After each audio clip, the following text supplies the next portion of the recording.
വിദ്യാർത്ഥിയായിരിക്കെ ഒരു ദിവസം മുഴുവൻ ഈ പരിമല സെമിനാരിയിലും പരിസരത്തും ഞാനിങ്ങനെ അലഞ്ഞു തിരിച്ച് നടന്നിട്ടുണ്ട്. അത് ഡോക്ടർ സാമുവൽ ചന്ദ്രപ്പള്ളി പത്രാധിപരായിരുന്ന ഓർത്തഡോക്സ് യൂത്ത് എന്ന മാസികയ്ക്ക് വേണ്ടി ഒരു ഫീച്ചർ തയ്യാറാക്കാനായിരുന്നു. അത് ഒരു പരിമല പെരുന്നാളിൻ്റെ കാലമായിരുന്നു. ഈ മാസിക സഭയുടെ ഒരു ഔദ്യോഗിക മാസികയല്ല, ചന്ദ്രപ്പള്ളിയിലെ ഒരു പുരോഹിതൻ്റെ ഒരു സ്വകാര്യ സംരംഭമാണ്. അതിൽ പ്രതിഫലമൊന്നുമില്ലാതെ ഡോക്ടർ സാമുവൽ ചന്ദ്രപ്പള്ളി പത്രാധിപത്യം വഹിക്കുകയാണ്. അപ്പോൾ അദ്ദേഹം ഇങ്ങനെ രചനകൾ, ഫീച്ചറുകളൊക്കെ സംഘടിപ്പിക്കും. ഞാൻ BA പഠിക്കുന്ന കാലമാണ്. അദ്ദേഹവും ഞാനുമായി നല്ല അടുപ്പത്തിലുമാണ്. അതുകൊണ്ട് ഇടയ്ക്കിടയ്ക്ക് എന്നോട് എന്തെങ്കിലും പറയും, ഞാൻ എന്തെങ്കിലുമൊക്കെ എഴുതി കൊടുക്കും. അങ്ങനെ അദ്ദേഹം പറഞ്ഞതനുസരിച്ച് ഈ പരിമലയെക്കുറിച്ച് ആ ഓർത്തഡോക്സ് യൂത്തിൽ എഴുതിയ ഫീച്ചറാണ് മാധ്യമപ്രവർത്തകർ എന്ന നിലയിൽ എൻ്റെ ആദ്യത്തെ രചനയെന്നാണ് എൻ്റെ ഓർമ്മ. ഈ അഴിപ്പുരയിലും ഒക്കെ വന്ന് ഇവിടുത്തെ കാര്യങ്ങളൊക്കെ ചോദിച്ച് മനസ്സിലാക്കി അത് അന്ന് എഴുതിയിട്ടുണ്ട്. ഡോക്ടർ സാമുവൽ ചന്ദ്രപ്പള്ളി തന്നെയാണ് പരിമല മാർ ഗ്രിഗോറിയോസ് എന്ന വലിയ മനുഷ്യൻ്റെ ജീവിതം ഗവേഷണത്തിലൂടെയും രേഖകളിലൂടെയും അവിസ്മരണീയമാക്കിയതെന്നാണ് എൻ്റെ പക്ഷം. അദ്ദേഹത്തിൻ്റെ പാത പിന്തുടർന്നാണ് പിന്നീട് വന്ന അനേകം ആളുകൾ വളരെ ഗൗരവപരമായി ഈ പഠനം നടത്തിയിട്ടുള്ളത്. നമ്മുടെ സെമിനാരി പ്രിൻസിപ്പൽ കരിങ്ങാട്ടിൽ അച്ഛനും വളരെ മനോഹരമായൊരു ഗ്രന്ഥം എഴുതിയിട്ടുണ്ട്. പക്ഷേ ഇതിൻ്റെയൊക്കെ അടിസ്ഥാനം ഡോക്ടർ ചന്ദ്രപ്പള്ളിയുടെ ഗവേഷണമായിരുന്നു.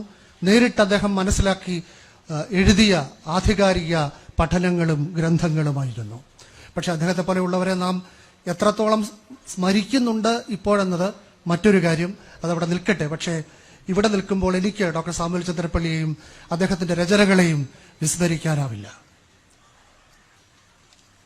അദ്ദേഹം ഈ ചരിത്ര ഗ്രന്ഥങ്ങൾ എഴുതുക മാത്രമല്ല, അതിമനോഹരമായ ഗാനങ്ങളും എഴുതിയിട്ടുണ്ട്. ആരുടെയെങ്കിലും ഓർമ്മയിൽ അതുണ്ടോ എന്ന് എനിക്കറിയില്ല. പരിമല പെരുന്നാളിനൊക്കെ സാധാരണ എല്ലാ ഉത്സവങ്ങളിലും എഴുതുന്ന തട്ടുപൊളിപ്പൻ പാട്ടുകൾ മാത്രം ഉണ്ടായിരുന്ന കാലത്താണ് ആരോ ഒരാൾ അദ്ദേഹത്തെ സമീപിച്ച് അദ്ദേഹം ഒരു ആൽബത്തിന് വേണ്ടി ഗാനം എഴുതുന്നു. അദ്ദേഹം കവിത തന്നെ എഴുതിയിട്ടുണ്ടെന്ന് എനിക്ക് തോന്നുന്നില്ല. ഗാനം ആദ്യമായിട്ട് എഴുതുകയാണെന്നാണ് എന്നോട് പറഞ്ഞത്. അതിലെ ഏതാനും വരികൾ ഇപ്പോൾ ഞാൻ ഓർക്കുന്നുണ്ട്. പർണശാല പർണശാല പരിശുദ്ധ താതന്റെ പ്രാർത്ഥനശാല, വെട്ടിക്കൽ ദേറയിൽ പർണശാലയിൽ വെട്ടിത്തിളങ്ങുന്ന ദിവ്യജ്യോതിസെ, സന്യാസി ശ്രേഷ്ഠരാം അന്തോനിയോസിൻ സംശുദ്ധ ജീവിതം ധന്യമാക്കി നീ, ശുദ്ധ ജീവിതം പുണ്യമാക്കി നീ. എത്ര അർത്ഥവത്തായ വരികളാണ്. അതുപോലെയുള്ള വരികളിലൂടെ പരിമല പെരുന്നാളിന് ഇറക്കിയ ഒരു ഗാനം എൻ്റെ ശ്രദ്ധയിൽപ്പെട്ടിട്ടില്ല. അങ്ങനെയുള്ള ഒരുപാട് തിഷ്ണാശാലികൾ ചരിത്രത്തിൽ രേഖപ്പെടുത്തിയതാണ് പരിമല മാർ ഗ്രിഗോറിയോസിൻ്റെ ജീവിതം. അദ്ദേഹം ആ കാലത്തെ ഒട്ടേറെ സാമൂഹ്യ മാറ്റങ്ങൾക്ക് നേതൃത്വം നൽകിയ ആളായിരുന്നുവെന്നത് ചരിത്രം അത്ര ശക്തമായി രേഖപ്പെടുത്തിയിട്ടില്ല, ഏതാനും ചില സഭാവിശ്വാസികളുടെ ശ്രമത്തിന് അപ്പുറം. പല പുസ്തകങ്ങളിലും ചിതറിക്കിടക്കുന്ന ഒരുപാട് കാര്യങ്ങളുണ്ട്. ഇവിടെ നിൽക്കുമ്പോൾ ഞാൻ ഡോക്ടർ ജേക്കബ് കുര്യൻ അച്ഛൻ്റെ പുസ്തകത്തിലെ ചില സംഭവങ്ങൾ, ഞാനത് അദ്ദേഹത്തിൻ്റെ പേര് പറയുന്നത് പിന്നെ ഞാൻ ഇത് സ്വയം ഉൽപ്പാദിപ്പിച്ചതാണെന്ന് ആരും പറയാതിരിക്കാനാണ്. കണ്ടെത്തൽ എൻ്റേതല്ല, ഞാൻ ആ പുസ്തകത്തിൽ നിന്ന് വായിച്ചതാണ്. അതിലൊന്ന്, ഈ സ്വഭാവ ദൂഷ്യത്തിന് കുപ്രസിദ്ധനായ ഒരു വൈദികനെ പരിമല തിരുമേനി തല്ലി. ഇന്നായിരുന്നെങ്കിൽ എന്ന് ഞാൻ ആലോചിച്ചത് വായിച്ചപ്പോൾ, ഇന്നായിരുന്നെങ്കിൽ എനിക്ക് പരിമല എന്ന് പറയാൻ ബുദ്ധിമുട്ടാണ്. എടാ എന്ന് തുടങ്ങി പിന്നെ യോഹന്നാന്റെ സുവിശേഷത്തിലെ ഒരു പദം ഉപയോഗിച്ച് മോനെ എന്ന് അവസാനിക്കുന്ന ഒരു വിളി നാം കേട്ടേന്. അല്ലെങ്കിൽ പലതരത്തിലുള്ള സഭാ ഗ്രൂപ്പുകളിൽ അങ്ങോട്ടും ഇങ്ങോട്ടുമുള്ള തർക്കങ്ങൾ ഉണ്ടായേനെ. അത് സഭയിൽ തന്നെ ഒരു ഭിന്നതയ്ക്ക് കാരണമായേനെ. രണ്ടു പക്ഷത്തും ആളുകൾ നിലയുറപ്പിച്ചേനെ. പക്ഷെ അവിടെ സംഭവിച്ചത്, തിരുമേനി തന്നെ അദ്ദേഹത്തെ തിരിച്ചു വിളിക്കുന്നു, അദ്ദേഹത്തോട് ഒപ്പം താമസിക്കാൻ പറയുന്നു, ഈ പള്ളിയിൽ കുർബാന ചൊല്ലാൻ പറയുന്നു. കുർബാനയ്ക്ക് മുമ്പ് ആ വൈദികന് മുന്നിൽ പരിമല തിരുമേനി കുമ്പസാരിക്കുന്നു. എന്നിട്ട് ആ കുർബാന അനുഭവിക്കുന്നു. അത്തരമൊരു അനുഭവം ഒരുപക്ഷെ നമുക്കിപ്പോൾ ചിന്തിക്കാവുന്നതായിരിക്കില്ല. മറ്റ് ഒരു കാര്യം എന്നെ സ്പർശിച്ചത്, അദ്ദേഹത്തിന്റെ കുടുംബ വീട് പുതുക്കിപ്പണിതപ്പോൾ അദ്ദേഹം ഒരു വലിയ പൊതി കൊടുത്തയച്ചു. അപ്പോൾ ആളുകളെല്ലാം വിചാരിച്ചത് നിറയെ പൈസയായിരിക്കും. അപ്പൊ അന്നേ മെത്രാച്ചന്മാരെ കുറിച്ച് അങ്ങനെ ഒരു തെറ്റിദ്ധാരണ ജനങ്ങൾക്കുണ്ട്. അത് പരിമല തിരുമേനിയെ കുറിച്ചും കുറച്ചുപേർക്കുണ്ടായിരുന്നു. പക്ഷെ അവിടെ ചെന്നത് അഴിച്ചു നോക്കിയപ്പോൾ അതൊരു കല്ലായിരുന്നു. അതായത് ആ വീടിന്റെ ആധാരശില അദ്ദേഹം വാഴ്ത്തി കൊടുത്തയച്ചതായിരുന്നു. ഇന്നായിരുന്നെങ്കിൽ അതിന്റെ എത്ര ചിത്രങ്ങൾ സഭയുടെ എത്ര വാട്സാപ്പ് ഗ്രൂപ്പുകളിൽ പ്രചരിച്ചതിന് അതിന്റെ തൂക്കവും കനവും അളവും ഒക്കെ വെച്ച് അത് ചിലപ്പോൾ സ്വർണ്ണക്കട്ടിയാണെന്ന് പറഞ്ഞതിന്, ഇനി കല്ലാണെന്ന് പറഞ്ഞാലും അതിൽ കല്ല് പൊതിഞ്ഞ് മറ്റേ ഈന്തപ്പഴത്തിനുള്ളിലെ സ്വർണ്ണക്കുരു പോലെ എന്തെങ്കിലും ആയിരുന്നെന്ന് പറഞ്ഞതിന്. പക്ഷെ അദ്ദേഹം വാഴ്ത്തി കൊടുത്തയച്ച ശിലയായിരുന്നു അത്. ആ കുടുംബത്തിന് വീട് പുതുക്കി പണിതപ്പോൾ നൽകാനുണ്ടായിരുന്ന സംഭാവന ഒരു കല്ല് മാത്രമായിരുന്നു. മറ്റൊന്ന്, ഈ തിരുവാങ്കുളം കവലയിലെ കുരിശുപള്ളി സ്ഥാപിച്ചതുമായി ബന്ധപ്പെട്ടാണ്. അന്ന് അത് അന്യായമായി കയ്യേറി സ്ഥാപിച്ചതാണ് സഭാംഗങ്ങൾ. അത് കേസായി. ആ സ്ഥലത്തിന്റെ ഉടമകൾ കോടതിയിൽ പോയി. സാക്ഷി പരിമല തിരുമേനിയാണ്. പരിമല തിരുമേനി ഒരു ചെറിയ കള്ളം പറഞ്ഞെങ്കിൽ ആ കേസ് സഭാ അംഗങ്ങൾക്ക് അനുകൂലമായി വിധിക്കുമായിരുന്നു. പക്ഷെ അദ്ദേഹം കള്ളസാക്ഷി പറഞ്ഞില്ല. അദ്ദേഹം സത്യം പറഞ്ഞു, സഭാംഗങ്ങളെ ശിക്ഷിച്ചു. ഇന്നായിരുന്നെങ്കിലും ഒന്ന് ആലോചിച്ച് നോക്കൂ. അത് സഭയിൽ സുന്നഹദോസിലൊക്കെ പ്രശ്നമാവുകയും ഏറ്റവും കുറഞ്ഞതൊരു 3 മാസത്തേക്ക് ആ മെത്രാപ്പോലീത്തെ ചുമതലകളിൽ നിന്ന് മാറ്റി നിർത്തുകയും ചെയ്യുമായിരുന്നു. അതൊന്നും അവിടെ സംഭവിച്ചില്ല. അതുകൊണ്ടൊരു ഗുണമുണ്ടായി. ഈ സ്ഥലത്തിന്റെ ഉടമകളായ അവർ ഹൈന്ദവരാണ്. അവർ ഈ തിരുമേനിയുടെ ജീവിത ദൈർബല്യവും സത്യസന്ധതയും കണ്ടിട്ട് അവർ പറഞ്ഞു, ഞങ്ങൾക്ക് ഈ സ്ഥലം വേണ്ട, ഇതാ പള്ളിക്ക് ഞങ്ങൾ കൊടുക്കുന്നു, കേസും വേണ്ട, അവരെ ശിക്ഷിക്കുകയേ വരുത്. അങ്ങനെ ആ സ്ഥലവും കുരിശുപള്ളിയും അവിടെ കിട്ടി. ആ കുരിശ് ഇപ്പോഴും അവിടെ ഉണ്ടെന്നാണ് ചില പുസ്തകങ്ങളിൽ രേഖപ്പെടുത്തിയിരിക്കുന്നത്. മറ്റൊന്ന് ഞാൻ വായിച്ചത്, രോഗക്കിടക്കയിൽ ഏതാണ്ട് 1901 കാലത്ത് 2 അദ്ദേഹം മരിക്കുന്നു. അദ്ദേഹത്തിന് 2 ആഗ്രഹങ്ങളായിരുന്നു ബാക്കിയുണ്ടായിരുന്നത്. ഒന്ന്, ഈ പരിമല സെമിനാരി കെട്ടിടത്തിന്റെ ബാക്കി പണി പൂർത്തിയാക്കണം. പിന്നെ തിരുവല്ലയിൽ പണി തുടങ്ങിയ സ്കൂളിന്റെ MGM സ്കൂളിന്റെ പണി പൂർത്തിയാക്കണം. ആ സമയത്ത് അതിനുള്ള പണം കണ്ടുപിടിക്കലായിരുന്നു അദ്ദേഹത്തിന്റെ മുന്നിലുള്ള ഏക ആഗ്രഹം. അദ്ദേഹം അപ്പോൾ ഒരു സ്വപ്നം കണ്ടെത്തേ.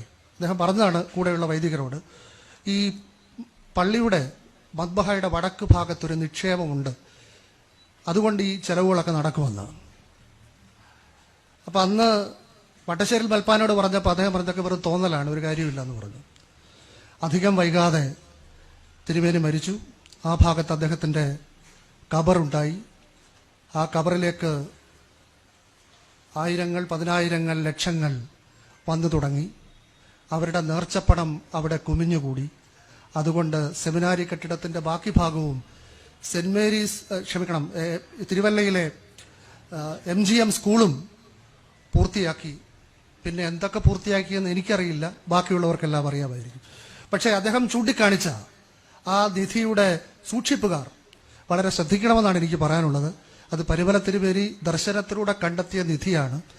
അതിൽ നിന്നുള്ളതിലെല്ലാം എവിടെയെങ്കിലും ആരെങ്കിലും കണക്ക് പറയേണ്ടി വരും. 19ാം നൂറ്റാണ്ടിന്റെ 2ാം പകുതിയിലാണ് പരിമല തിരുമേനി ജീവിച്ചിരുന്നത്. നാം അദ്ദേഹത്തിന്റെ പ്രവർത്തനത്തെയും ജീവിതത്തെയും ഏത് തരത്തിൽ വിലയിരുത്തിയാലും ആ കാലഘട്ടത്തെക്കുറിച്ച് അറിയണം. 21ാം നൂറ്റാണ്ടിൽ ജീവിക്കുന്ന നമുക്ക് ആ ജീവിത സാഹചര്യങ്ങളും സാമൂഹ്യ സാഹചര്യങ്ങളും ഒട്ടും മനസ്സിലാവണമെന്നില്ല. ആ കാലത്തെ മനസ്സിലാക്കാതെ അദ്ദേഹത്തിന്റെ പ്രവർത്തനങ്ങളെ നമുക്ക് വിശദീകരിക്കാനും കഴിയുകയില്ല. അത് കേരള നവോത്ഥാനത്തിന്റെ കാലമാണ്. കേരളം എന്ന സംസ്ഥാനം രൂപീകരിക്കപ്പെട്ടിട്ടില്ലെങ്കിലും തിരുവിതാംകൂറും കൊച്ചിയും മലബാറും ഒക്കെയായി നാട്ടുരാജ്യങ്ങളും ബ്രിട്ടീഷ് മേൽക്കോയ്മയൊക്കെയായി കഴിഞ്ഞ കാലമാണത്. അത് ഒരുപാട് സാമൂഹിക പരിവർത്തനങ്ങൾക്ക് തുറക്കം കുറിച്ച കാലമാണ്. അതിന് കാരണമായി നിന്നത് കുമാരനാശാൻ പറഞ്ഞതുപോലെ തൊട്ടുകൂടാത്തവർ, തീണ്ടിക്കൂടാത്തവർ, ദൃഷ്ടിയിൽപ്പെട്ടാലും ദോഷമുള്ളവർ. ചില ആളുകൾക്ക് പൊതുസ്ഥലത്തേക്ക് വരാൻ കഴിയില്ല, ചില ആളുകൾക്ക് ഇത്ര ദൂരം മാത്രമേ നിൽക്കാൻ കഴിയുകയുള്ളൂ, ചില ആളുകൾക്ക് ആരാധനാലയങ്ങളിൽ കടക്കാനാവില്ല, ചില ആളുകൾക്ക് വിദ്യാലയങ്ങളിൽ പ്രവേശനം നിഷിദ്ധമാണ്.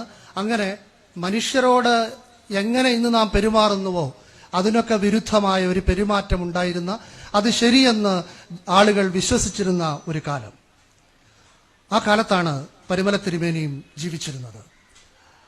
അന്ന് ഈ ഉച്ചനീചത്വങ്ങൾ ഇല്ലാതാക്കി സമത്വബോധം വളർത്താനും അജ്ഞാനത്തിന്റെ അന്ധത നീക്കി ജ്ഞാനത്തിന്റെ പ്രകാശം പരത്താനും ശ്രമിച്ച ആളുകളെയാണ് നാം നവോത്ഥാന നായകർ എന്ന് വിളിക്കുന്നത്. അത്തരം നവോത്ഥാന നായകരിൽ ഒരു പ്രധാന സ്ഥാനം കിട്ടേണ്ട ആളാണ് പരിമല മാർ ഗ്രിഗോറിയോസ്. പക്ഷേ ചരിത്രത്തിൽ അദ്ദേഹം അങ്ങനെ ഇടം നേടിയിട്ടില്ല. അദ്ദേഹത്തിന്റെ പ്രവർത്തനങ്ങളും സംഭാവനകളും എത്രമാത്രം വലുതായിരുന്നുവെന്ന് നമുക്ക് മനസ്സിലാവണമെങ്കിൽ അദ്ദേഹത്തിന്റെ കാലത്ത് ജീവിച്ചിരുന്ന മറ്റാളുകളുടെ, ചരിത്രത്തിൽ രേഖപ്പെടുത്തിയിരിക്കുന്ന മറ്റാളുകളുടെ സംഭാവനകളോട് അദ്ദേഹത്തിന്റെ ജീവിതത്തെയും നാം ചേർത്ത് വായിക്കണം. ആ പ്രവർത്തനങ്ങൾ, അവരുടെ സംഭാവനകൾ അറിയുമ്പോൾ മാത്രമേ നാം പരിമല മാർ ഗ്രിഗോറിയോസിന്റെ സംഭാവനകളെ തിരിച്ചറിയുകയുള്ളൂ. പരിമല തിരുമേനി ജനിച്ചത് 1848 1902 54 വയസ്സിൽ അദ്ദേഹം ഈ ലോകത്തോട് യാത്ര പറഞ്ഞു. 54 വയസ്സ് വരെ മാത്രം ജീവിച്ച ആൾ. എന്നേക്കാൾ 1 വയസ്സ് മാത്രം കൂടുതലുള്ളപ്പോഴാണ് അദ്ദേഹം ലോകത്ത് നിന്ന് പോയത്. ആ കാലത്തിനുള്ളിലാണ് അദ്ദേഹം ഇത്ര അധികം കാര്യങ്ങൾ ചെയ്തത്. എന്നെക്കുറിച്ചുള്ള ഒരു പരിചയപ്പെടുത്തലിനുള്ള വിവരങ്ങൾ കരിങ്ങാട്ടിലച്ഛൻ ചോദിച്ചപ്പോൾ ഞാൻ പറഞ്ഞു, ഒന്നുമില്ല അച്ചോ, ഇപ്പോൾ നിങ്ങൾ ഈ കണ്ടുകൊണ്ടിരിക്കുന്നതല്ലാതെ ഒന്നുമില്ല, ഒന്നും പറയാനുമില്ല, പ്രവർത്തിച്ചതിന്റെ കണക്കുമില്ലെന്നാണ്. അങ്ങനെ പറഞ്ഞിടത്ത് നിന്ന് അച്ഛൻ ഇത്രയൊക്കെ ഒപ്പിച്ചു എന്ന് ഞാൻ ഇവിടെ നിന്ന് കേൾക്കുകയായിരുന്നു. അതിൽ കാലഗണനയിൽ ചില പിഴവുകൾ ഞാൻ ജോലി തുടങ്ങിയൊക്കെ സംബന്ധിച്ചുണ്ടായിരുന്നെങ്കിൽ പോലും അദ്ദേഹത്തോട് ഞാനത് പറയാതിരുന്നുകൊണ്ടാണ്. അതിൽ നിന്ന് അദ്ദേഹം ഒരുപാട് കാര്യങ്ങൾ ഇങ്ങനെ പറഞ്ഞു. പക്ഷെ എനിക്ക് കേട്ടപ്പോൾ അത് ഈ മുഴങ്ങുന്ന ചെമ്പും ചിലമ്പുന്ന കൈത്താളവും പോലെയാണ് തോന്നിയത്. അത്രയ്ക്കൊന്നും ഞാനില്ല എന്നുള്ളത് കൊണ്ടാണ്. അച്ഛൻ്റെ കുഴപ്പമല്ല, എൻ്റെ കുഴപ്പമാണ് അത്. പക്ഷെ പരിമല തിരുമേനി ഈ കാലത്തിന് ഇടയിലാണ് ഇത്ര അധികം കാര്യങ്ങൾ ചെയ്തു തീർത്തത്. 29 വയസ്സിൽ ഒരാൾ മെത്രാപ്പോലിത്തയായി തിരഞ്ഞെടുക്കപ്പെടുന്നു. ഒരു ചെറിയ പ്രായത്തിൽ അങ്ങനെ ഒരാൾ മെത്രാപ്പോലിത്ത ആവുന്നു എന്നുള്ളത് ഒരു പക്ഷെ അത്ഭുതമായിരുന്നിരിക്കാം. പക്ഷെ അത് വളരെ മുമ്പായിരുന്നോ എന്ന് അന്ന് സംശയം തോന്നും. പക്ഷെ 54 വയസ്സ് വരെ ജീവിച്ച ഒരു മനുഷ്യന്റെ ജീവിതവുമായി ബന്ധപ്പെടുത്തി ചിന്തിച്ചാൽ 29 വയസ്സ് അദ്ദേഹത്തിന് മുമ്പേ കിട്ടിയ പദവിയല്ല, ജീവിതകാലത്തിൽ അദ്ദേഹത്തിന് കിട്ടേണ്ട ഒരു പദവിയായിരുന്നു. അതുകൊണ്ടാണ് ഒരു 4 നൂറ്റാണ്ട് അദ്ദേഹത്തിന്റെ സേവനം മലങ്കര ഓർത്തഡോക്സ് സഭയ്ക്ക് കിട്ടിയത്. എല്ലാ മനുഷ്യരുടെയും ജീവിതത്തിൽ എന്ത് മുമ്പ് വന്നു, എന്ത് വൈകി വന്നു എന്നുള്ളത് എല്ലാം ആപേക്ഷികമാണ്. അത് അവരുടെ ജീവിതകാലത്തെ മാത്രം ആശ്രയിച്ച് ഇരിക്കുന്നതുമാണ്. അദ്ദേഹത്തിന് മുമ്പേ ജനിച്ച, ചരിത്രത്തിൽ ഇടം പിടിച്ച ആളാണ് ചാവറ കുര്യാക്കോസ് ഏലിയാസ് അച്ഛൻ. 1805 ജനിച്ച് 1871 മരിച്ച, ഇപ്പോൾ കത്തോലിക്ക സഭ വിശുദ്ധനായി പ്രഖ്യാപിച്ച ചാവറ കുര്യാക്കോസ് ഏലിയാസ് അച്ഛൻ. ഈ പള്ളിക്കൊപ്പം പള്ളിക്കൂടങ്ങളും സ്ഥാപിക്കണം എന്ന ദർശനം ക്രൈസ്തവർക്കിടയിൽ പടർത്തിയ പുരോഹിതനായിരുന്നു അദ്ദേഹം. എല്ലാ പള്ളികളിലും പള്ളിക്കൂടം വേണമെന്നാണ് അദ്ദേഹം പറഞ്ഞത്. അദ്ദേഹം ഈ കത്തോലിക്ക സഭയിലെ തന്നെ ഒരു ഭിന്നതയുടെ കാലത്ത് ഈ സുറിയാനി ക്രിസ്ത്യാനികളുടെ, അതായത് അതിലെ മാർത്തോമൻ പാരമ്പര്യമുള്ള ആളുകളുടെ വികാരി ജനറലായി നിയമിക്കപ്പെട്ടപ്പോൾ അദ്ദേഹം ഇറക്കിയ ആദ്യത്തെ സർക്കുലർ അതാണ്. എല്ലാ പള്ളിക്കുമൊപ്പം ഒരു പള്ളിക്കൂടം വേണം, അത് നിർബന്ധമാണ്. അപ്പോൾ ചിലരൊക്കെ അതിന് പണമില്ല, സൗകര്യമില്ല എന്നൊക്കെ പറഞ്ഞപ്പോൾ അത് തുടങ്ങാത്തവരെ മുടക്കുമെന്നാണ് ആ സർക്കുലറിൽ പറഞ്ഞിരുന്നത്. അപ്പോൾ ഒരു പള്ളിക്കൊപ്പം ഒരു സ്കൂൾ വേണം, ആ പള്ളിക്കൂടത്തിൽ എല്ലാവർക്കും പ്രവേശനം വേണം. അങ്ങനെ സ്കൂളുകൾ സ്ഥാപിച്ച് വിദ്യാഭ്യാസം നൽകി ഒരു സമൂഹത്തെ എങ്ങനെ മുന്നോട്ട് കൊണ്ടുവരാം എന്ന് കാണിച്ചു തന്ന ആളാണ് ചാവറ കുര്യാക്കോസ് ഏലിയാസ് അച്ഛൻ. ജാതി മത വ്യത്യാസമില്ലാതെ വിദ്യാർത്ഥികളെ പഠിപ്പിച്ചു. അദ്ദേഹം പ്രിന്റിംഗ് പ്രസ് സ്ഥാപിച്ചു, നസ്രാണി ദീപിക പ്രസിദ്ധീകരിച്ചു. അങ്ങനെ അക്ഷരത്തിന്റെയും ആശയത്തിന്റെയും ഒക്കെ വെളിച്ചം വിതറിയ ഒരു കർമ്മയോഗിയായിരുന്നു ചാവറ കുര്യാക്കോസ് ഏലിയാസ് അച്ഛൻ. അതേപോലെയുള്ള ദർശനങ്ങൾ വിദ്യാഭ്യാസ കാര്യങ്ങളിൽ വെച്ചു പുലർത്തിയ ആളാണ് അദ്ദേഹത്തിന് ശേഷം ജനിച്ച പരിമല മാർ ഗ്രിഗോറിയോസ്. വിദ്യാഭ്യാസ മേഖലയിൽ അദ്ദേഹത്തിന്റെ സംഭാവനകൾ നിസ്തുലമാണ്. 1895 തുമ്പമണിൽ പള്ളിമേടയിൽ അദ്ദേഹം ഇംഗ്ലീഷ് സ്കൂൾ തുടങ്ങുന്നത്. പിന്നീട് അതിന് തന്നെ കെട്ടിടമുണ്ടാക്കാനുള്ള ശ്രമം തുടങ്ങി. അദ്ദേഹം മരിക്കുന്നതിന് മുമ്പ് ആ കെട്ടിടം പൂർത്തിയാക്കി പുതിയ സ്കൂളിലേക്ക് അത് മാറി. ഇപ്പോഴും തുമ്പമണിൽ ഒരുപാട് വിദ്യാർത്ഥികൾക്ക് വെളിച്ചം പകർന്നുകൊണ്ട് ആ സ്കൂൾ അവിടെ നിലനിൽക്കുന്നു. Mulanthuruthy saint Thomas English school, കുന്നംകുളത്ത് Mar Ignatius school, Parelangadi saint Mary's school, നേരത്തെ പറഞ്ഞ Thiruvalla MGM school, Kottayam Thazhathangady school എല്ലാം പരിമല തിരുമേനിയുടെ ശ്രമഫലമായി ഉണ്ടായതാണ്. കരിങ്ങാട്ടിലച്ചൻ്റെ പുസ്തകത്തിൽ ദളിതർക്ക് വേണ്ടി തുടങ്ങിയ മറ്റ് ചില സ്കൂളുകളുടെ കണക്ക് കൂടി പറയുന്നുണ്ട്. അങ്ങനെ ആ കാലം വെച്ച് നോക്കുമ്പോഴാണ് 19-ാം നൂറ്റാണ്ടിൽ വിദ്യാഭ്യാസം ഒരുപാട് പേർക്ക് നിഷിദ്ധമായിരുന്ന ഒരു കാലത്താണ് എല്ലാവർക്കും വേണ്ടി അദ്ദേഹം വിദ്യാഭ്യാസ സ്ഥാപനങ്ങൾ തുടങ്ങിയത്. ഇംഗ്ലീഷ് വിദ്യാഭ്യാസം നിർബന്ധമാണെന്ന് പറഞ്ഞത്. അദ്ദേഹത്തിന്റെ യെരുശലേം യാത്ര കഴിഞ്ഞ് പരിമലയിൽ അദ്ദേഹം നടത്തിയ പ്രസംഗത്തിൽ ഇംഗ്ലീഷ് വിദ്യാഭ്യാസത്തിന്റെ ആവശ്യകതയെക്കുറിച്ചാണ് അദ്ദേഹം ഊന്നിപ്പറഞ്ഞത്. നല്ല പുസ്തകങ്ങളൊക്കെ രചിക്കപ്പെട്ടത് ഇംഗ്ലീഷിലാണ്. ആ ഭാഷ അറിഞ്ഞാലേ അത് വായിക്കാൻ കഴിയൂ. അത് വായിച്ചാലേ മഹാന്മാരായ ആളുകളുടെ ആശയങ്ങൾ നമുക്ക് ഉൾക്കൊള്ളാനാവൂ. അതുകൊണ്ട് ജാതി മത ഭേദമന്യേ എല്ലാവരെയും ഇംഗ്ലീഷ് പഠിപ്പിക്കണമെന്നാണ് അദ്ദേഹം ആ പ്രസംഗത്തിൽ പറഞ്ഞത്. അങ്ങനെ വിദ്യാഭ്യാസ പ്രവർത്തനത്തിൽ അത് ജാതിമത ഭേദമന്യേ എല്ലാവർക്കും പ്രാപ്യമാക്കുന്നതിൽ ചാവറ കുര്യാക്കോസ് അച്ഛന്റെ സ്ഥാനം പോലെ ചരിത്രത്തിൽ ഇടം നേടേണ്ട ഒന്നാണ് പരിമല മാർ ഗ്രിഗോറിയോസിൻ്റേത്. പക്ഷേ അത് അതുപോലെ രേഖപ്പെടുത്തിയിട്ടില്ല എന്നത് ഒരു ചരിത്ര സത്യവുമാണ്. കഴിഞ്ഞ നൂറ്റാണ്ടിലെ 19-20 നൂറ്റാണ്ടുകളുടെ ഭാഗമായി നാം ചിന്തിച്ചാൽ ഏറ്റവും മഹാനായ മലയാളി ആരെന്ന് ചോദിച്ചാൽ അതിനൊരു ഒറ്റ ഉത്തരമേ ഉള്ളൂ, ശ്രീ നാരായണ ഗുരു. അദ്ദേഹവും പരിമല തിരുമേനിയുടെ കാലത്ത് ജീവിച്ചിരുന്ന ആളാണ്. തിരുമേനി മരിച്ചതിന് ശേഷവും അദ്ദേഹം ജീവിച്ചു. 1848 പരിമല തിരുമേനി ജനിച്ചു. 1855 ശ്രീനാരായണ ഗുരു ജനിച്ചു. പരിമല തിരുമേനി ജനിച്ച് 7 വർഷം കഴിഞ്ഞ്. അദ്ദേഹത്തിന്റെ സംഭാവനയും നാം മനസ്സിലാക്കേണ്ടത് ആ കാലത്തെ പരിഗണിച്ചുകൊണ്ടാണ്. ഞാൻ നേരത്തെ പറഞ്ഞ അതേ കാലം. പക്ഷെ അവിടെ ഭേദങ്ങളും ദ്വേഷങ്ങളുമല്ല, സമഭാവനയും സാഹോദര്യവുമാണ് ഒരു ജനതയുടെ ഹൃദയമന്ത്രമെന്നാണ് നാരായണ ഗുരു ഓർമ്മിപ്പിച്ചത്. ഗുരുവിന്റെ മഹാസമാധിയുടെ ശതാബ്ദി 2028 3 വർഷം നീണ്ടു നിൽക്കുന്ന ആ ശതാബ്ദി ആഘോഷത്തിന്റെ ഉദ്ഘാടനമാണ് കഴിഞ്ഞ ദിവസം രാഷ്ട്രപതി ശ്രീമതി ദ്രൗപദി മുർമു വർക്കലയിൽ നിർവഹിച്ചത്. 2002 പരിമല തിരുമേനിയുടെ ചരമ ശതാബ്ദിയും ഇതുപോലെ വിപുലമായി ആചരിച്ചിരുന്നു. എളിമയുടെയും ഒരുമയുടെയും മഹനീയമായ സന്ദേശമാണ് ശ്രീനാരായണ ഗുരു നൽകിയത്. ഒരു ജാതി, ഒരു മതം, ഒരു ദൈവം, മനുഷ്യരെന്ന അദ്ദേഹത്തിന്റെ സന്ദേശം ഈ ദേശകാലാധിവർത്തിയായി നിലകൊള്ളുന്നതാണ്. ആലുവയിലെ അദ്വൈതാശ്രമത്തിൽ ഗുരു വിളിച്ചു ചേർത്ത ഏഷ്യയിലെ തന്നെ ആദ്യത്തെ സർവമത സമ്മേളനം മുന്നോട്ട് വെച്ച ആശയം അതിപ്രധാനമാണ്. വാദിക്കാനും ജയിക്കാനുമല്ല, അറിയാനും അറിയിക്കാനുമാണ് എന്നാണ് ആ സമ്മേളനത്തിന്റെ പ്രവേശന കവാടത്തിൽ അദ്ദേഹം എഴുതി വെച്ചത്. അറിവിൽ നിന്നും അനുകമ്പയിൽ നിന്നുമാണ് യഥാർത്ഥ വിമോചനം ഉണ്ടാകുന്നതെന്നാണ് ശ്രീനാരായണ ഗുരു വിശ്വസിച്ചത്. അയിത്തത്തിനും തീവ്രമായ ജാതിബോധത്തിനും അന്ധവിശ്വാസം നിറഞ്ഞ മതാചാരങ്ങൾക്കുമെതിരെ നിലകൊണ്ട മഹിതാചാര്യൻ തന്നെയായിരുന്നു ശ്രീനാരായണ ഗുരു. ആത്മാഭിമാനവും വിദ്യാഭ്യാസവുമാണ് അധസ്ഥിതരെന്ന് കരുതപ്പെടുന്ന മനുഷ്യരുടെ ഉയർച്ചയ്ക്ക് അടിസ്ഥാനമാകേണ്ടതെന്നാണ് അദ്ദേഹം വിശ്വസിച്ചത്. ഒരാളുടെ യഥാർത്ഥ ആത്മീയത ധാർമ്മിക ജീവിതത്തിലും മനുഷ്യ സമത്വത്തിലും അധിഷ്ഠിതമാണെന്നാണ് ഗുരുവിനെ പോലെ പരിമല തിരുമേനിയും വിശ്വസിച്ചത്. വിദ്യ കൊണ്ട് പ്രബുദ്ധരാകാനാണ് ശ്രീനാരായണ ഗുരു ആവശ്യപ്പെട്ടത്. പരിമല തിരുമേനിയും സമാനമായ ആഹ്വാനമാണ് ഇംഗ്ലീഷ് വിദ്യാഭ്യാസത്തിലും സാമൂഹ്യ സമത്വത്തിലും നൽകിയത്. അധസ്ഥിതരായി കഴിഞ്ഞിരുന്ന ആളുകൾ പല സ്ഥലങ്ങളിൽ പ്രവേശിക്കുന്നതിനുള്ള തടസ്സവും എല്ലാം ഉണ്ടായിരുന്നു. ക്രൈസ്തവരുടെ ഇടയിലും ആ പ്രശ്നമുണ്ട്. ഇവരെ അംഗീകരിക്കാൻ ക്രൈസ്തവ സമൂഹവും തയ്യാറാവില്ല. അതുകൊണ്ടാണ് പരിമല തിരുമേനിക്ക് അവരെ പ്രത്യേക പള്ളികളിലേക്ക് ആദ്യം കൊണ്ടുവരേണ്ടി വന്നത്. ക്ഷമിക്കണം, പ്രത്യേക സ്കൂളുകൾ അവർക്ക് വേണ്ടി ആദ്യം തുറക്കേണ്ടി വന്നത്. അദ്ദേഹം പറയുന്നത് അവർ ഈ സമൂഹത്തിലേക്ക് വരട്ടെ, ആ പരിചയം ഉണ്ടായി കഴിയുമ്പോൾ അവരെ പൊതുവായ ആരാധനാലയങ്ങളിലേക്കും സ്കൂളുകളിലേക്കും പ്രവേശിപ്പിക്കാമെന്നാണ്.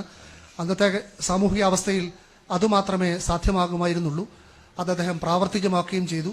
നാം ഇപ്പോഴത്തെ കോണ്ടെക്സ്റ്റിൽ അത് ചിന്തിക്കാവുന്നതല്ല. അത് വലിയ വിവാദങ്ങൾക്ക് ഇടയാക്കും. പള്ളികളിലെ പ്രവേശനം തൊട്ട് പ്രത്യേക സ്കൂളുകൾ ആരംഭിക്കുന്നത് വരെ ഇപ്പോഴത്തെ നമ്മുടെ സാമൂഹ്യ സാഹചര്യങ്ങളും നമ്മുടെ നിയമങ്ങളും വെച്ച് നമുക്ക് അളക്കാവുന്നതല്ല. അന്ന് ഇതൊക്കെ ചിന്തിക്കുന്നതിനും അപ്പുറത്തേക്കുള്ള പരിഷ്കരണ നടപടികളായിരുന്നു. കാരണം രണ്ട് സമൂഹത്തിൽ നിന്നും എതിർപ്പുണ്ടാവും, സ്വന്തം സമൂഹത്തിൽ നിന്നും മറ്റൊരു സമൂഹത്തിൽ നിന്നും. ഇത് രണ്ടിനെയും നേരിടാനുള്ള തന്ത്രങ്ങളാണ് അദ്ദേഹം ആവിഷ്കരിച്ചത്. അത് ആ വിഭാഗത്തിന്റെ ഉന്മനന അവരുടെ ഉയർച്ചയ്ക്ക് കാരണമായിട്ടുണ്ട് എന്ന് തന്നെയാണ് ചരിത്രം രേഖപ്പെടുത്തുന്നത്. ഈ കൗണ്ടർ മലയാളി മെമ്മോറിയൽ 1891 ആലപ്പുഴയിൽ നടന്ന കൗണ്ടർ മലയാളി മെമ്മോറിയത്തിൽ പരിമല തിരുമേനി അധ്യക്ഷനായിരുന്നുവെന്നാണ് ചില പുസ്തകങ്ങളിൽ കണ്ടത്. സത്യത്തിൽ അത് പിന്തിരിപ്പൻ മൂവ്മെന്റ് ആയിരുന്നു എന്ന് ഇപ്പോൾ ഉള്ളവർക്ക് തോന്നും. കാരണം കേരളത്തിലെ അന്നത്തെ തിരുവിതാംകൂറിലെ ജോലികളിൽ ഈ തമിഴ് ബ്രാഹ്മണർക്കും ഉന്നത ജാതിക്കാർക്കും മാത്രം പ്രവേശനം ഉണ്ടായിരുന്ന ഒരു കാലത്ത് അതിനെതിരെയായിരുന്നു മലയാളി മെമ്മോറിയൽ. അവിടെ നായർക്കും ക്രിസ്ത്യാനിക്കും ഒക്കെ ജോലി സംവരണം വേണമെന്ന് ആവശ്യപ്പെട്ടുകൊണ്ടാണ് മലയാളി മെമ്മോറിയൽ വന്നത്. പക്ഷേ ആ കൗണ്ടർ മലയാളി മെമ്മോറിയൽ എന്ന് പറഞ്ഞാൽ ഞങ്ങൾക്ക് അങ്ങനെയുള്ള ജോലിയൊന്നും വേണ്ട, അത് ആളുകൾ മെറിറ്റിൽ ഉണ്ടാക്കിയെടുക്കേണ്ടതാണ്. അങ്ങനെ സ്വന്തം സമുദായത്തിന് കിട്ടുമായിരുന്ന ജോലി സംവരണം വേണ്ടെന്ന് പറഞ്ഞുകൊണ്ടാണ് അദ്ദേഹം ഈ പരിശ്രമത്തിലൂടെ നേടിയെടുക്കേണ്ടതല്ല, സംവരണത്തിലൂടെ നേടിയെടുക്കേണ്ടതാണ്, സംവരണത്തിലൂടെ ഉണ്ടാവേണ്ടതല്ല ജോലികൾ എന്ന നിലപാടെടുത്തത്. അത് അവിടെ നിൽക്കട്ടെ, അത് മറ്റൊരു വ്യത്യസ്ത വിഷയം. അധസ്ഥിതരുടെ ഉന്നമനം ക്രൈസ്തവ ദൗത്യമായി തിരുമേനി ഏറ്റെടുത്തു. ദളിതരുടെ ഇടയിൽ പ്രവർത്തിച്ചു, അവരെ അനുഗ്രഹിച്ചു. ചെന്നിത്തല, കാളികുന്ന്, മല്ലപ്പള്ളി, പുതുപ്പള്ളി, കല്ലങ്കത്ര എന്നിവിടങ്ങളിൽ ദളിതർക്കായി പ്രത്യേക പ്രവർത്തനങ്ങൾക്ക് നേതൃത്വം നൽകി. അവർക്കിടയിൽ പ്രവർത്തിക്കാൻ സെമിനാരി വിദ്യാർത്ഥികളെ നിയോഗിച്ചു. അവർക്കായി പള്ളികളും പള്ളിക്കൂടങ്ങളും ഉണ്ടാക്കി. അവർക്ക് എല്ലാ നല്ല വിദ്യാഭ്യാസവും നൽകാനുള്ള ക്രമീകരണങ്ങൾ അദ്ദേഹം ഉണ്ടാക്കിയെന്നാണ് പല പുസ്തകങ്ങളിലും രേഖപ്പെടുത്തിയിരിക്കുന്നത്. ക്രൈസ്തവ ദൗത്യം സമൂഹത്തിലെ സാധുക്കളുടെ ഇടയിലേക്ക് ഇറങ്ങിച്ചെന്ന് അവരുടെ കഷ്ടപ്പാടുകൾ തീർക്കുകയും അവർക്ക് അറിവുണ്ടാക്കി കൊടുക്കുകയും അവരെ പാപങ്ങളിൽ നിന്ന് രക്ഷിക്കുകയുമാണെന്നാണ് പരിമല തിരുമേനി വിശ്വസിച്ചത്. ഞാൻ നേരത്തെ പറഞ്ഞ പ്രസംഗം, ആ പ്രസംഗത്തിലെ ഇംഗ്ലീഷ് വിദ്യാഭ്യാസത്തിന്റെ പ്രാമുഖ്യം ഒക്കെ അദ്ദേഹം ഓർമ്മിപ്പിച്ചത്. ഞാൻ ഇവിടെ വരുന്നതിന് മുമ്പ് നമ്മുടെ സാഹിത്യ അക്കാദമിയിലെ തൃശ്ശൂരിലെ ഈ ആർക്കൈവ്സിൽ ഇപ്പോഴും സൂക്ഷിച്ചിട്ടുള്ള ആ പ്രസംഗത്തിന്റെ ഒരു പകർപ്പ് സംഘടിപ്പിച്ചിരുന്നു. അത് വായിച്ചപ്പോഴാണ്, ആ കാലഘട്ടത്തെ മുൻനിർത്തി വായിക്കുമ്പോഴാണ് അദ്ദേഹത്തിന്റെ ഈ ദർശനത്തെക്കുറിച്ച് നമുക്ക് ബോധ്യപ്പെടുക. ശ്രീനാരായണ ഗുരു നടത്തിയ പല പ്രവർത്തനങ്ങൾക്ക് സമാനമായ പ്രവർത്തനം അദ്ദേഹം ഈ മേഖലയിൽ നടത്തി. ധ്യാനത്തിലൂടെയാണ് ഗുരു സ്വയം രൂപപ്പെടുത്തിയത്. അദ്ദേഹത്തിന്റെ ജീവചരിത്രത്തിൽ എല്ലാം ധ്യാന മാർഗങ്ങൾ കാണാം. വെട്ടിക്കൽ ദേറയിലെ ധ്യാനത്തിലൂടെ സ്വയം രൂപപ്പെടുത്തിയ ആത്മീയ ആചാര്യനായിരുന്നു പരിമല തിരുമേനി. ഗുരുവിന്റെ എഴുത്തുകൾ പോലെ ഭാഷയ്ക്കും സാഹിത്യത്തിനും അനന്യ സംഭാവനകൾ പരിമല തിരുമേനി നൽകിയിട്ടുണ്ട്. അദ്ദേഹത്തിന്റെ ഊർസ്ലേം യാത്ര മലയാളത്തിലെ അച്ചടിച്ച ആദ്യത്തെ ലക്ഷണമൊത്ര യാത്രാ വിവരണമാണ്. അതിന് ചരിത്രത്തിൽ അർഹമായ സ്ഥാനം അങ്ങനെ കിട്ടിയിട്ടില്ലെങ്കിലും അത് അങ്ങനെ തന്നെയാണ്. ഞാൻ നേരത്തെ പറഞ്ഞതുപോലെ മിഷണറി സാഹിത്യത്തെക്കുറിച്ച് ഗവേഷണം നടത്തിയ ഡോക്ടർ ചന്ദ്രപ്പള്ളിയെ പോലുള്ള ആളുകൾ നിരന്തരമായി പരിശ്രമിച്ച് അതിന് ഒരു സ്ഥാനം ഇതിനകം ഭാഷാ ചരിത്രത്തിൽ ഉണ്ടാക്കി കൊടുത്തിട്ടുണ്ട്. അത് ഒരുപക്ഷെ വിസ്മൃതഭാഗമായിരുന്ന ഒരു പുസ്തകത്തിന്റെ പുനർജനി കൂടി ആയിരുന്നു. ഗുരുവുമായി താരതമ്യപ്പെടുത്തുമ്പോൾ മറ്റൊന്ന് ഞാൻ കാണുന്നത്, ഈ കരിയും വേണ്ട കരിമരുന്നും വേണ്ട എന്നുള്ളത് ആ കാലത്ത് വിപ്ലവകരമായ ഒരു സന്ദേശമായിരുന്നു ശ്രീനാരായണ ഗുരുവിൻ്റെത്. ക്ഷേത്രോത്സവങ്ങളിൽ ആന വേണ്ട, വെടിക്കെട്ട് വേണ്ട, അതാണ് കരിയും വേണ്ട കരിമരുന്നും വേണ്ട. അന്നും അത് വിവാദമാണ്, ഇന്നും അത് വിവാദമാണ്. കാരണം ഞങ്ങൾ ഈ ആനകൾ ക്ഷേത്രങ്ങളിൽ നിരന്തരമായി ഇടഞ്ഞു തുടങ്ങിയപ്പോൾ, ഉത്സവപ്പറമ്പുകളിൽ ആനകളെ കൊണ്ട് ആളുകൾ മരിക്കാൻ തുടങ്ങിയപ്പോൾ ഈ ഒരു ക്യാമ്പയിൻ തുടങ്ങിയിരുന്നു, കരിയും വേണ്ട കരിമരുന്നും വേണ്ട. അതുകൊണ്ട് പിന്നീട് ഈ സംസ്ഥാനത്തെ പ്രധാന ഉത്സവവേദികളിൽ ഞങ്ങളുടെ റിപ്പോർട്ടർമാർക്ക് പ്രവേശിക്കാനാവാത്ത സ്ഥിതി ഉണ്ടായിരുന്നു. ഇതുപോലെയായിരുന്നു പരിമല തിരുമേനിയുടെ ഈ പെരുന്നാളുകളെ കുറിച്ചുള്ള കാഴ്ചപ്പാടും. അദ്ദേഹം പറഞ്ഞത് കരിയും വേണ്ട കരിമരുന്നും വേണ്ട എന്നല്ല, കൊട്ടും വേണ്ട കളികളും വേണ്ട എന്നാണ്. ഇപ്പൊ കൊട്ടും കളികളും വേണ്ട എന്ന് തീരുമാനിക്കുകയും, ക്ഷമിക്കണം, ഇവിടെ വരാൻ കഴിയാത്ത വിധമുള്ള ആരോഗ്യ പ്രശ്നം ഉണ്ടായിരുന്നു. ക്ഷണം ഏറ്റുപോയ ഒരു കാര്യമായിരുന്നതുകൊണ്ട് ഉപേക്ഷിക്കാൻ കഴിയാത്തതുകൊണ്ട് വന്നതാണ്. അദ്ദേഹം പല സ്ഥലങ്ങളിലും ഇത്തരം കൊട്ടും കളിയും നിരോധിച്ചിട്ടുണ്ട്. അത് അദ്ദേഹത്തെക്കുറിച്ച് അക്കാലത്ത് വലിയ ദുഷ്പ്രചാരണങ്ങൾക്കിടയാക്കിയിട്ടുണ്ട്. അദ്ദേഹം പെരുന്നാൾ മുടക്കുകാരനാണ്, ദുഷിപ്പുകാരനാണ് എന്നൊക്കെയാണ് അക്കാലത്ത് ആളുകൾ പറഞ്ഞത്. നാം ഒരു കാലത്തിനിപ്പുറമാണ് വിശുദ്ധരായി മാത്രം ആളുകളെ ആരാധിക്കുന്നത്. അവരുടെ ജീവിതകാലത്ത് അവരിപ്പോൾ എത്രമേൽ ആരാധിക്കപ്പെടുന്നോ അതിന്റെ എത്രയോ ഇരട്ടി ദുഷിപ്പുകൾ കേട്ടിട്ടുണ്ടാവും. അതുകൊണ്ട് അദ്ദേഹവും ഈ പെരുന്നാൾ മുടക്കുകാരനും ദുഷ്പേരുകാരനും ഒക്കെയായി നടന്നിട്ടുണ്ട്.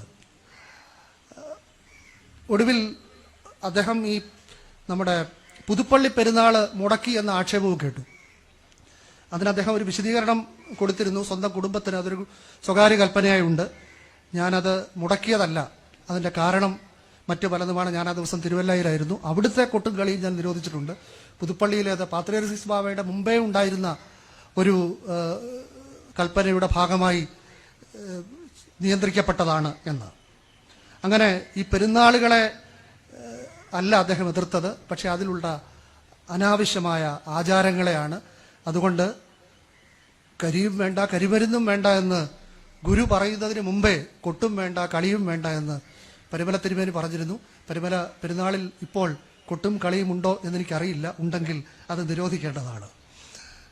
എന്ന് മാത്രമല്ല, അദ്ദേഹത്തിന്റെ പേരിലുള്ള എല്ലാ പള്ളികളിലും, മാർ ഗ്രിഗോറിയോസ് എന്ന പേരിൽ അറിയപ്പെടുന്ന പള്ളികളിലൊക്കെ അത് നിരോധിക്കേണ്ടതാണ്. മാർ ഗ്രിഗോറിയോസ് എന്ന മറ്റൊരു വിശുദ്ധന്റെ നാമത്തിലാണെന്ന് പറയാമെങ്കിലും ഇപ്പോൾ നാം മാർ ഗ്രിഗോറിയോസ് എന്ന് പറഞ്ഞാൽ പരിമല തിരുമേനിയാണല്ലോ ഓർക്കുന്നത്. പരിമല തിരുമേനിയുടെ മറ്റ് പല സമകാലികരുമുണ്ട്. ഞാൻ കൂടുതൽ സമയമെടുക്കുന്നില്ല. ചട്ടമ്പി സ്വാമി അദ്ദേഹം ഒരു ക്രിട്ടിക്കൽ തിങ്കിങ് വളർത്തിയ ആചാര്യനാണ്. അത് സ്വന്തം സമൂഹത്തിൽ എങ്ങനെയാണ് ഈ പുതിയ കാഴ്ചപ്പാടുകൾ ഉണ്ടാക്കേണ്ടത് എന്ന് അറിയുകയും ആത്മീയ ഗ്രന്ഥങ്ങളെ യുക്തിയോടെ വിശദീകരിക്കുകയും ചെയ്ത ആളാണ്. ആലത്തൂർ സിദ്ധാശ്രമത്തിലെ ശിവയോഗി ഇതേ കാലഘട്ടത്തിൽ ജീവിച്ചിരുന്ന പരിഷ്കർത്താവാണ്. വക്കം അബ്ദുൽ ഖാദർ മൗലവി മുസ്ലിങ്ങൾക്കിടയിൽ ഈ പരിവർത്തനത്തിന്റെ ശബ്ദമുയർത്തിയ ആളാണ്. പരിവർത്തനയുടെ അതേ കാലഘട്ടത്തിൽ തന്നെ രാജ്യത്ത് പരിഷ്കാരത്തിന്റെ അഗ്നി ജ്വലിപ്പിച്ച രാജാറാം മോഹൻ റോയ് ഉണ്ട്, സ്വാമി വിവേകാനന്ദനുണ്ട്, ജ്യോതിറാവ് ഫൂലെ ഉണ്ട്, ദയാനന്ദ സരസ്വതി ഉണ്ട്. അങ്ങനെ പല ആളുകളുണ്ട്. ആ കാലത്ത് ജീവിച്ചിരുന്ന സാമൂഹ്യ പരിഷ്കർത്താവ് തന്നെയായിരുന്നു പരിമല തിരുമേനി. അദ്ദേഹത്തിന്റെ ജീവിതവും അദ്ദേഹത്തിന്റെ കാഴ്ചപ്പാടും അദ്ദേഹം ഈ പട്ടികയിൽ ഇടം പിടിക്കേണ്ട ആളാണെന്ന് തെളിയിക്കുന്നതാണ്. അദ്ദേഹം പല ഭദ്രാസനങ്ങളുടെ ചുമതല വഹിച്ചിട്ടുണ്ട്. നിരടത്തിൻ്റെത് മാത്രമല്ല, കൊല്ലത്തിൻ്റെയും തുമ്പമണിൻ്റെയും ഒക്കെ. ഒരർത്ഥത്തിൽ തിരുവിതാംകൂറിലെ സഭയുടെ മുഴുവൻ നേതാവായി അദ്ദേഹം നിന്നിട്ടുണ്ട്. അദ്ദേഹം തുമ്പവൺ ഭദ്രാസനത്തിന്റെ ചുമതല വഹിക്കുമ്പോഴാണ് തുമ്പവണും പരിസരത്തും ഈ വസൂരി പടർന്നത്. വസൂരി രോഗത്തിന്റെ കെടുതികളെക്കുറിച്ച് വായിച്ചെങ്കിലും നിങ്ങൾക്കെല്ലാം അറിയാം.